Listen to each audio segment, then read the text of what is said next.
Burgess and Bolton's weekly wrap-up.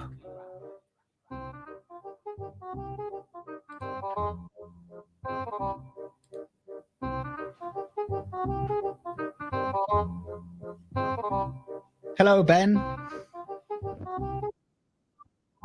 Happy Friday. You're right. Hi, Jeremy. Happy Friday. Pretty good. Pretty good. Yeah, pretty good. Hello, everybody, and welcome to this week's edition of Burgess and Bolton's weekly wrap-up, where we look at everything to do with the London market, technology, change, innovation. This week, we are going to reflect on the conference that we ran at Digital Claims. So we've written a blog, actually, which is just highlighting 4 key themes that came out of the sessions. But God, last week, Ben, we were outside broadcasting. Feels like a long time ago, but we're back in the studio today. So we have news. We can start with news, can't we? So let's start with some sobering news. Start off with, and then we'll lighten it up later. So this is looking at the impact of the Ukrainian-Russian war on the London market, and it's basically saying it's going to have a big effect, I guess.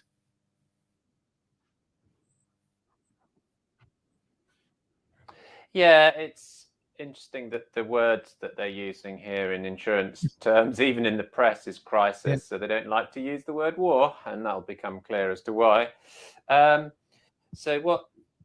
this is going to run on for a long time, as I suppose we all think. And what I think we'll have to do is just mark the various calculations and estimates and things as we go through this, because it is relevant to the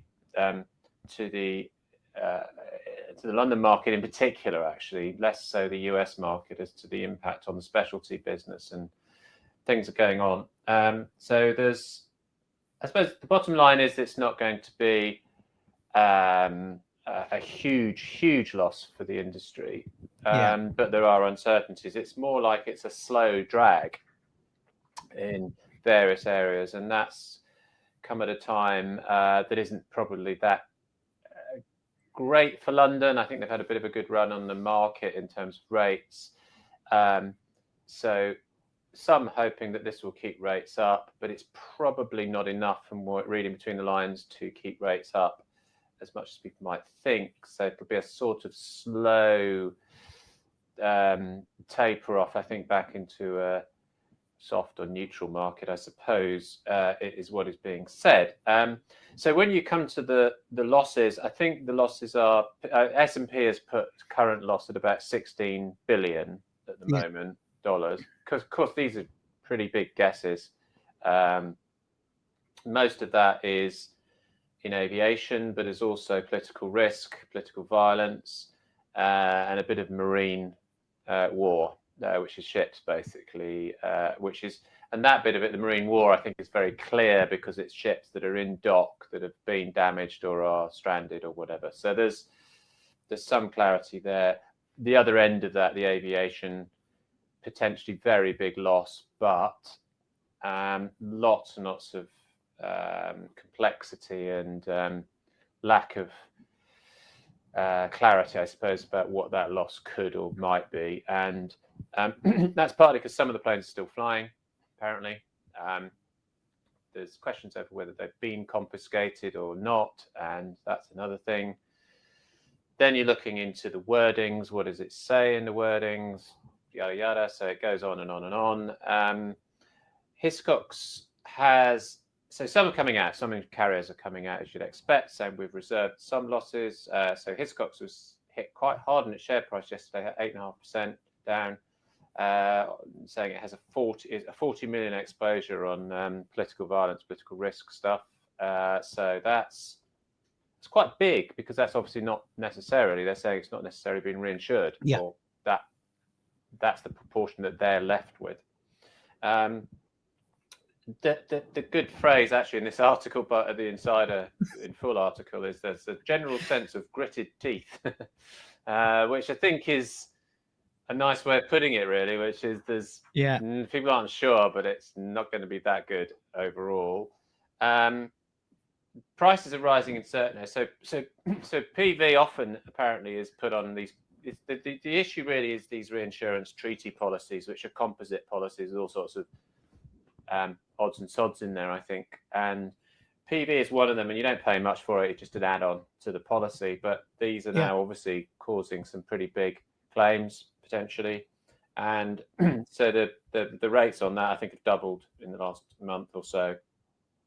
And then the way it works, I believe, is that you have a sort of 60-day period for each assessment of loss. So if it lasts for 60 days, you pay out on that, and then clock goes back to zero, and then they do another 60 days. I think there's been so far 2 60-day periods, so it could drag on and on. Basically, is the point. So, but the other thing is this is hitting the reinsurers quite hard, and it's so that they had one data point in here, just one data point, but Markel had a loss of 105 million on something. 70 million of that was ceded to reinsurers. So basically, reinsurance has been quite cheap in specialty markets, presumably because not many catastrophes, I guess.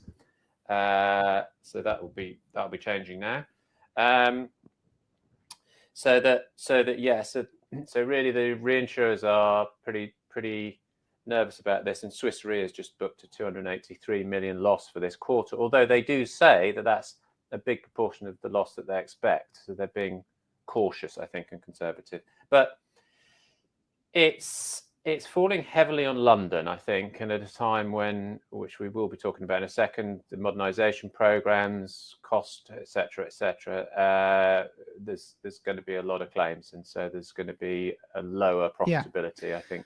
It'll be interesting to see, just on a macro level, whether it does impact the amount of capital flowing into London, whether that be reinsurance or primary insurance, because in the past it hasn't seemed to dent the appetite to invest. So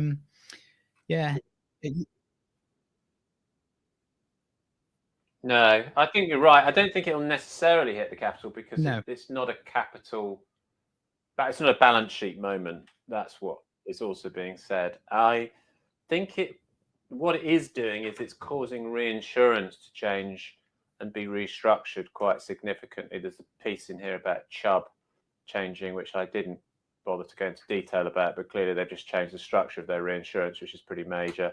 There is a flight to quality, so there's a lot more going for cedents who have got better track records, and so there's a lot of shifting around going on, I think, in that reinsurance industry. And we know some businesses are selling off their reinsurance arms who are who are not pure reinsurers. So people like MS Amlin, Liberty, and things. They're looking at that and thinking, can we?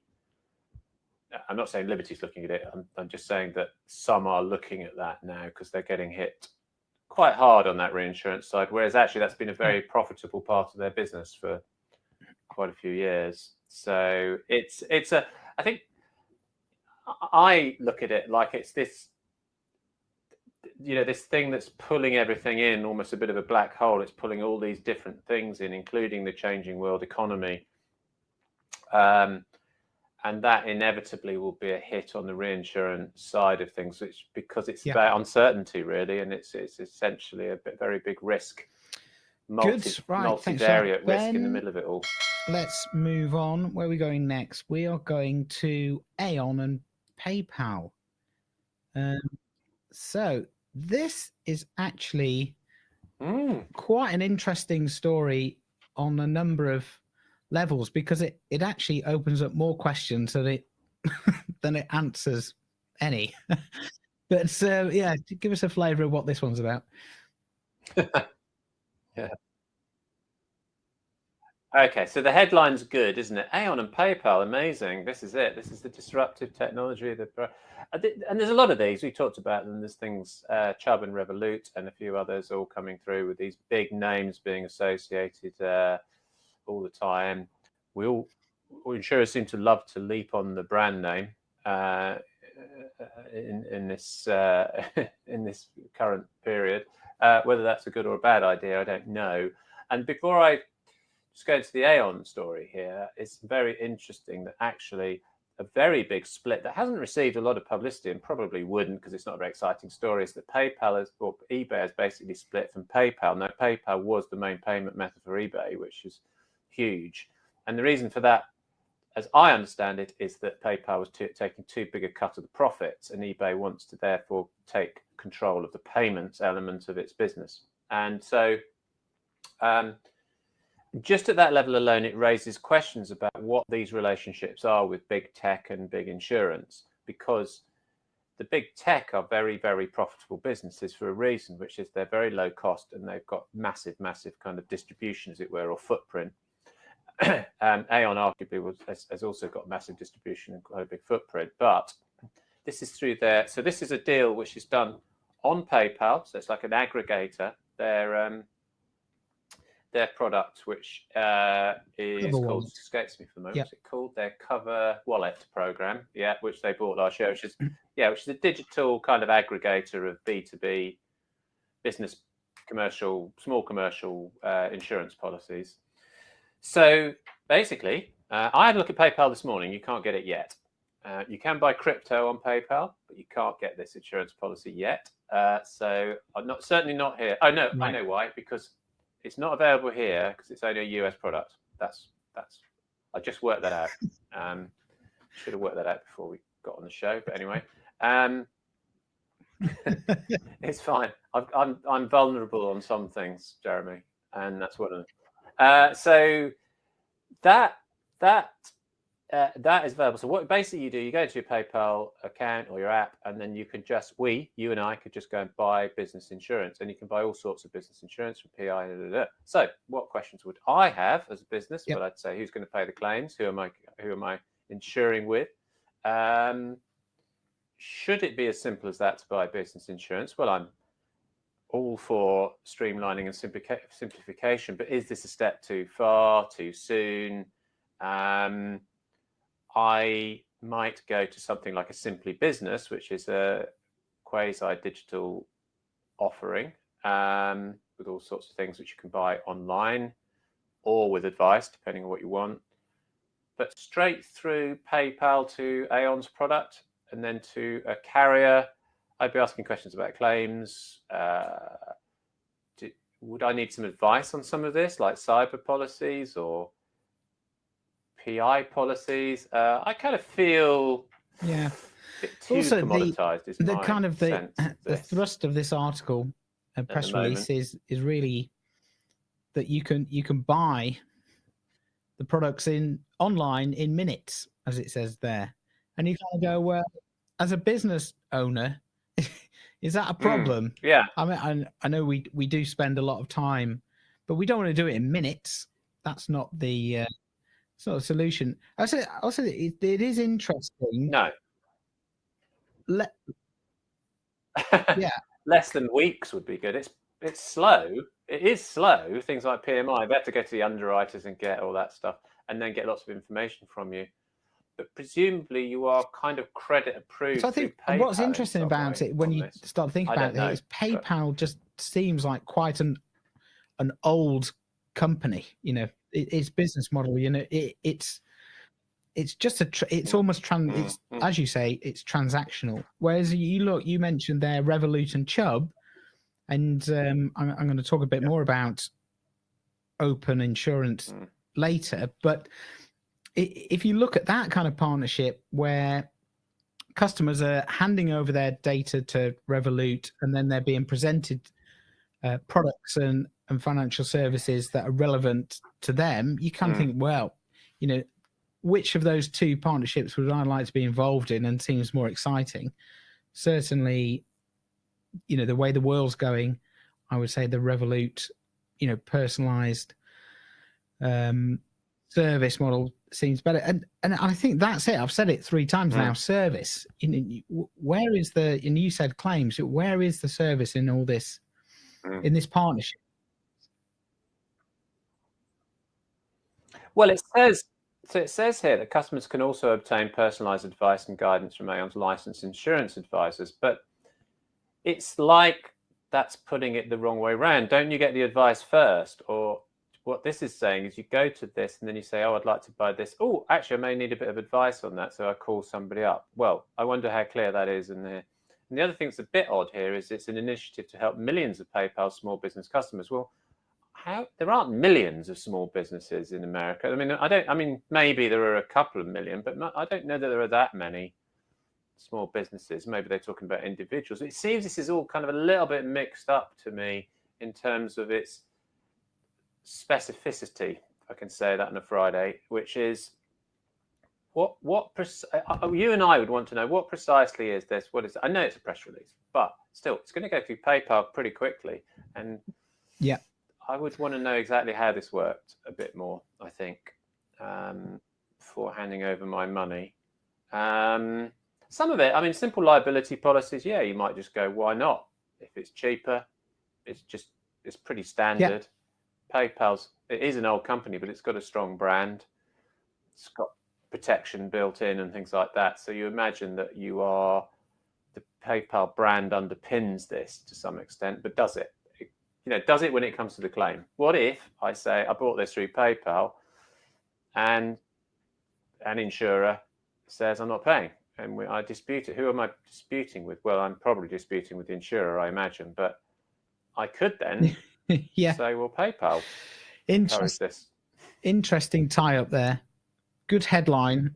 I don't know. Ask some questions about the detail, but yeah. More detail. Yeah. I never thought I'd be saying that I want more detail and a bit more thought about what is fairly commoditized end of insurance. But when this came out, I thought gut feel was, I think I'd want to be able to speak to somebody first just to make sure. I don't want my insurance to be totally off the shelf. I want it to be, well, I don't mind if it's off the shelf. I do want to feel that it's been done properly.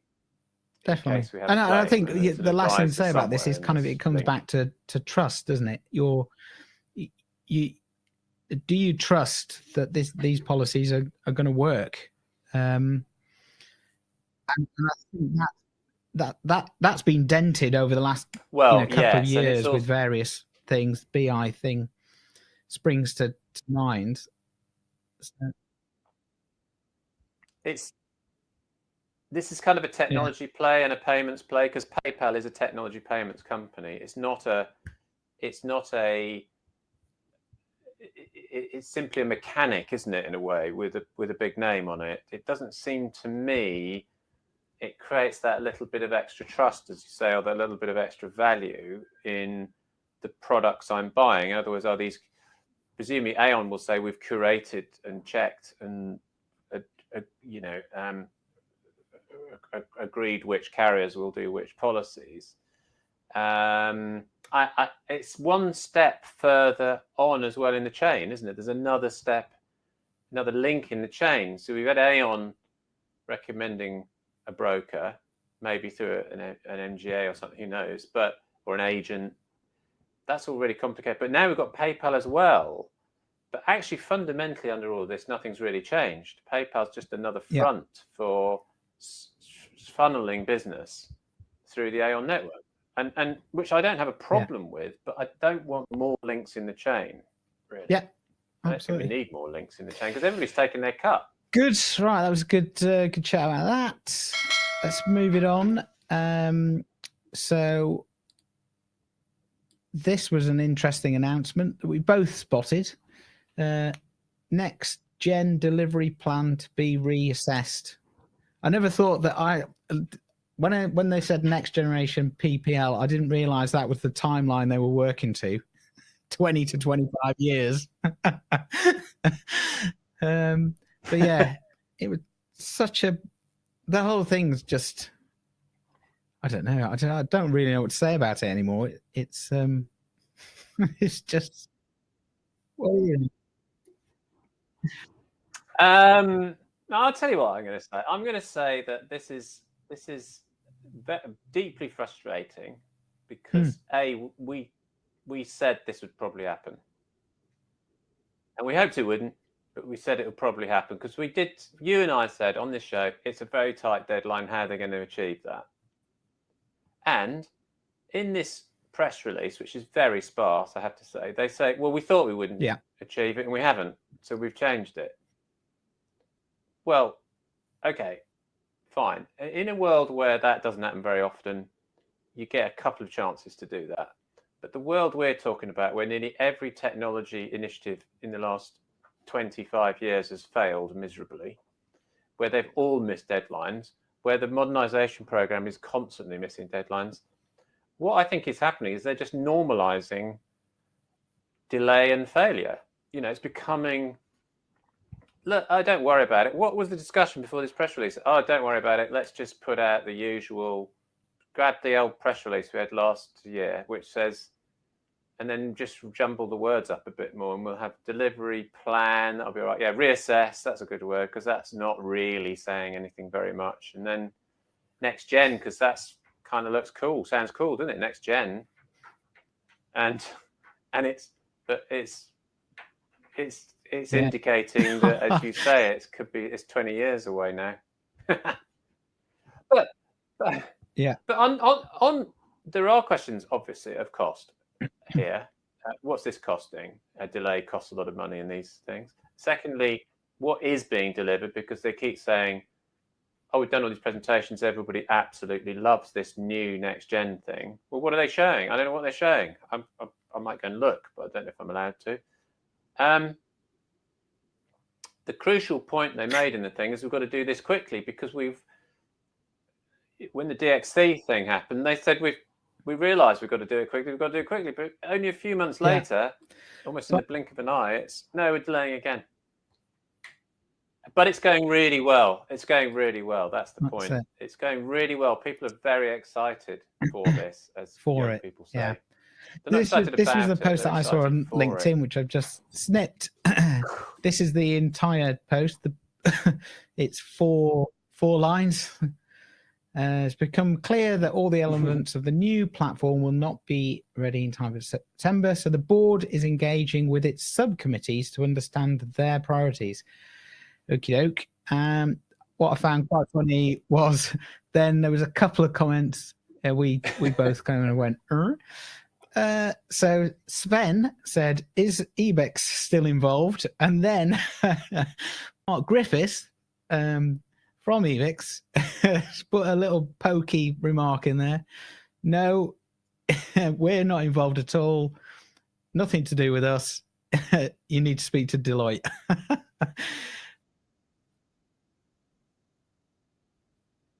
I love that. I loved how I did see that comment. I mean, I just love how carefully and directly and distinctly worded that is. It's like, we are in no way involved in this project at all, in any way, shape, or form. Yes.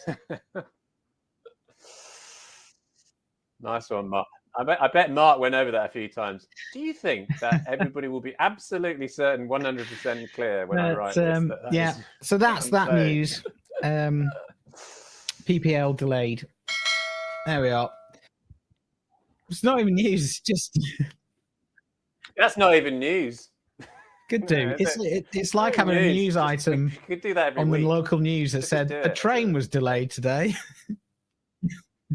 So yes, of course it was. It always is. Yeah, exactly. Yeah. Manny sausage roll in Hines Street. Okay, I've got an additional quiz for you, Ben. Right. So who had a good week this week? So I stole this from the BBC News website. This story, which is absolutely brilliant. The Hand of God goal scored by Maradona, 1986 World Cup, was sold for 7.1 million. Do you know who owned it? Yeah, Steve Hodge. He had a great week this week. Steve Hodge. I assume, I don't know, no one said, but I assume he just got all the money just because he swapped the shirts on the day. Yeah, he did. So, he did. He got all the money. Unsurprisingly, there were all sorts of complaints that it wasn't the actual shirt, that it was, he wasn't entitled to it. The family, it should be like the Elgin marbles. It should go back to Argentina. It's Argentina's property. Well, hang on. Actually, at the end of the game, you hand the shirt over. It's your shirt. There's no argument about that. Anyway, Sotheby's has gone through that, and Steve Hodge, good for him. He owns the shirt. Oh yeah, and they said the other thing was it's not the actual shirt because he changed it at halftime. Yeah. There we are. Which apparently has been refuted too. Yeah, so poor old Peter Shilton may well be ruined. He might not spend all his time on fishing programs on Channel 5. Yeah, exactly. Well, listen. Yeah. I bet that in the changing room, hardly anybody wanted it because that was certainly for me was one of the most. I can imagine it just being screwed up in the back of the wardrobe. Shirt, 15. Stuff it. Yeah. Kicked around. It was just in the bin, in the corner, and Hodge went, "Oh, I might as well take that just as a memento of this terrible day." Well done, Ben. Right, okay, so let's talk a bit about digital claims. So last week we ran the digital claims conference. I'll come back to that.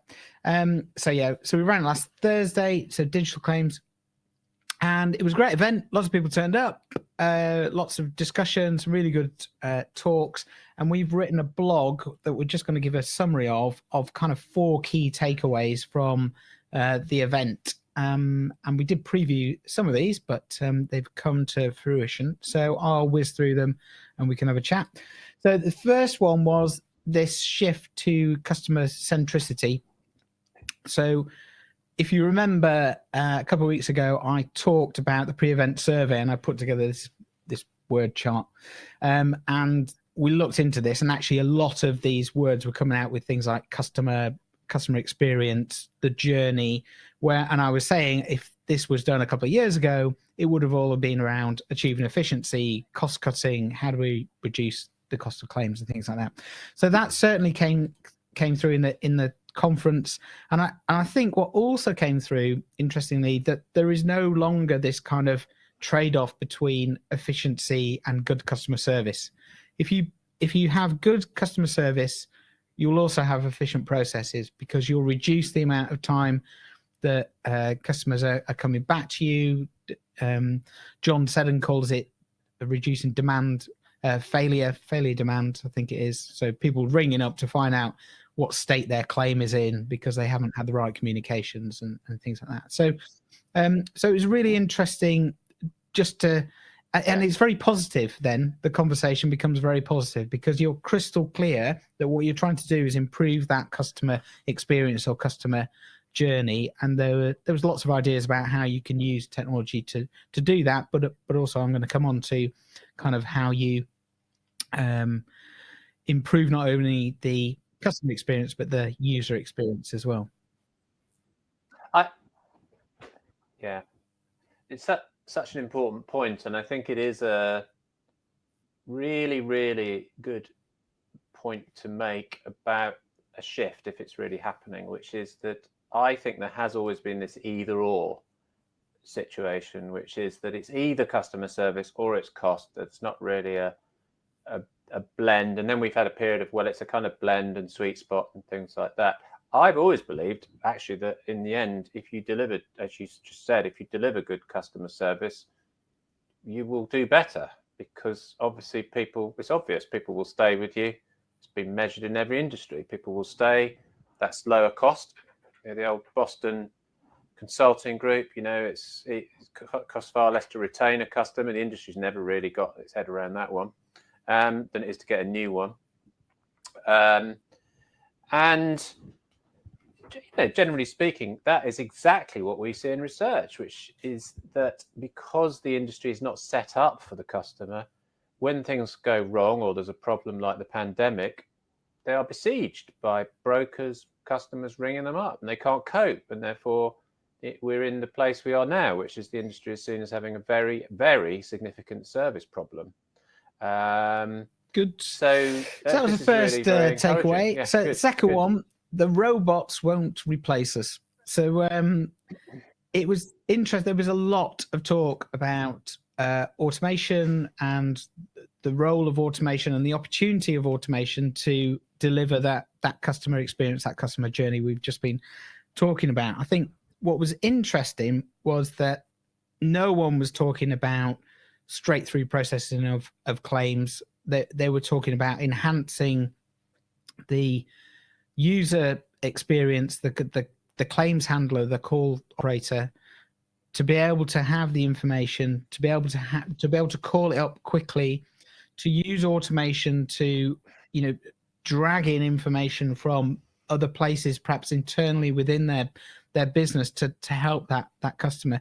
And then there is a small element of it that maybe once you've had the initial FNL call, then you might be put onto an automated or semi-automated journey that is self-service and you feel happy about and actually does speed up resolution time for customers. Yeah. I think that the one thing I would say about it is that we seem to be at this intersection or crossroads where the skills and capabilities within organizations seem to be set up for kind of the old way, the traditional way of working. And as we bring in new technologies, those skills will have to change and evolve.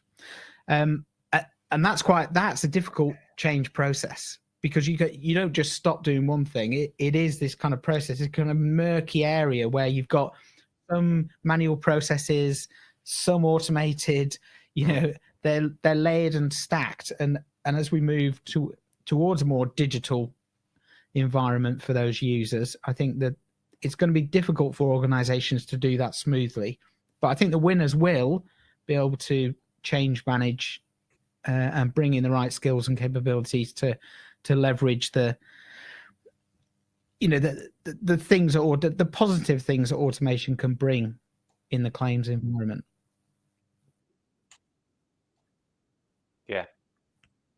Yeah, very simply, I agree. I think that you could argue, I probably would. It takes a long time to realise the bleeding obvious, doesn't it? But I just by example, I went to do a claims away day for a team about 3 or 4 years ago, and the claims head said in front of the team that, how long do you think it is before technology will just replace the need for any claims people? Which went down in the room, I can say, a bit like a lead balloon, and apart from one thing. But I thought it was just, I couldn't even answer the question. It was kind of incredibly stupid thing to say in front of your team on an away day where you were developing all the skills and capabilities of that, as if that was the vision. And that person taken over by a robot didn't last very long. But well, yeah, exactly. So what actually though, I think it is. It is true that the robots, of course, the robots won't replace us. But that point about enhanced service is exactly what we see in research. It's technology goes to a level playing field very quickly. Once it's there, gets copied, gets used by everybody. I've got clients now talking to me quite regularly about saying, how quickly, Ben, do we need to have a claims portal or a placing quote and bind system? If we haven't got one, are we at a competitive disadvantage? And I'm increasingly saying you need to be quite quick, because you're looking exposed on this, and your service is looking exposed because you're working with something that was 6 months or 12 months ago, and people, customers, brokers will notice that very, very quickly. So unless you quickly get up to speed with these things, you'll be left behind. It's more that than the perceived advantage that technology brings you. So it's really about a race to efficiency, a reasonable amount of efficiency, and then it's the people who enhance it. So I think it is going there. So again, it's another encouraging. So my thing. third third was, is the future open? So we had a panel discussion about open insurance and ecosystems and what they mean, especially in the context of claims. And it was a really good panel, because we had Russell Dixon from EY, who's got a lot of experience of open banking. So he was able to, give a great definition of what kind of the new world will look like of open insurance, where customers share their data, as I was saying earlier, in order to benefit from improved services and products being presented to them.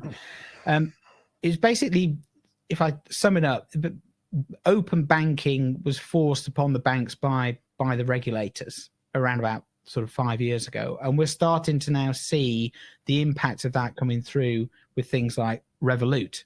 So these kind of challenger brands that are using the technology and the data to be able to capture market share, deliver a very, very simple customer experience, but also deliver the services that you want when you want them. And so the opportunity within insurance is massive.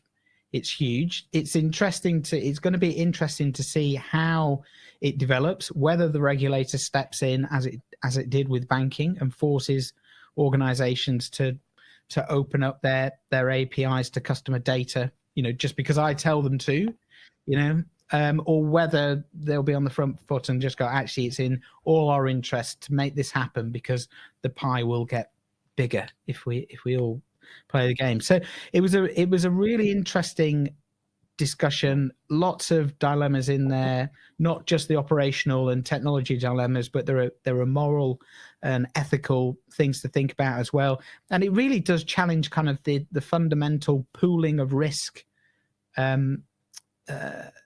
notion, really, that everyone chucks into a pot. You hope your house doesn't burn down, but for the poor buggers that do, there's a pot of money there for them. It really does kind of disrupt that model. So lots of things to think about. It was a really good discussion, actually. Yeah, I think it's really interesting. I think it's part of a bigger debate, really, as well, which is about how data is used by particularly technology, but also financial services companies, which is arguably undermining trust. So I think that the world is going to the point, and will go to the point, where people will say, I'm not prepared to just give Google or Apple or HSBC this sort of data unless I perceive I'm getting something back, because I'm actually increasingly of the view that you're getting something incredibly valuable from me and I'm not getting as much in return, and all markets have to have a balanced return here. So when we talked about trust early on, I think that trust piece is really important within this, because if I agree with Revolut that it's a good proposition, and let's assume it's all above board and it all works as it should in terms of my protections, then it seems to me that me sharing my data for my benefit in a technological environment that can assess my needs really well, that would be great. I would buy into that, with any caveats about it being run properly, governed with proper governance and so on. I think that would be good, and it would be a very different relationship from the sort of subterfuge that you get from tech companies at the moment, which is just give us this and sign up for this, and then you're kind of bombarded with things, and you feel, well, that was a bit of a cheat, really. And so I think it's a very big. I think there's less ethical issues than you might imagine. I think there's more ethical issues where we are now, really, which is we'll just take your data and then we'll tell you, we'll do it to you. Very you. Interesting discussion, and in my view, one that we couldn't get done in an hour, that's for sure. So that. And you preempted our last one, data. So in all of these, everything we've just been talking about, are those three things. It's the data that underpins it, how you use it internally within your organization, how you use it to enhance the customer experience. So it was a really good event, really good kind of discussion, and some themes there that came out of it. If you want the whole blog, it's not very long, it's only 500 words or so. It's longer than the PPL press release, but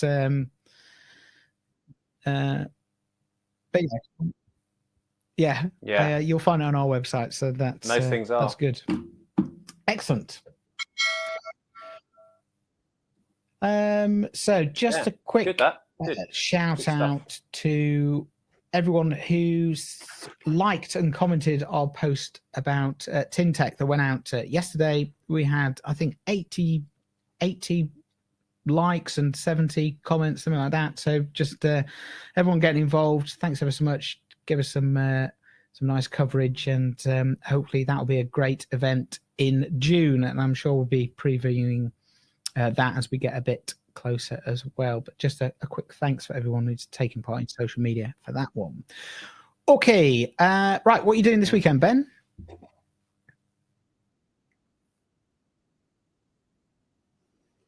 Not a lot, actually. I'm going cycling again, so I'm getting back into the old cycling. And it's nice weather, so yeah, that'd be about it for me. Bit of exercise, a bit of the same, actually. relaxing. You're right. It's a nice day. I think it yeah, might rain about you? tomorrow, but yeah, get out and about, and I'm sure there'll be something to do around gardening.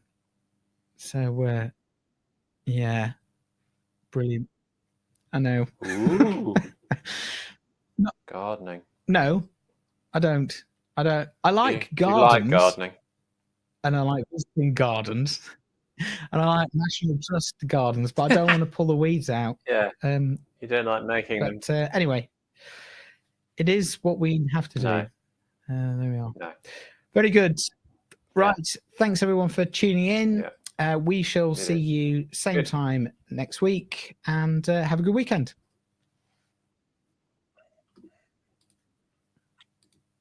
Brilliant. Have a great weekend. Cheers.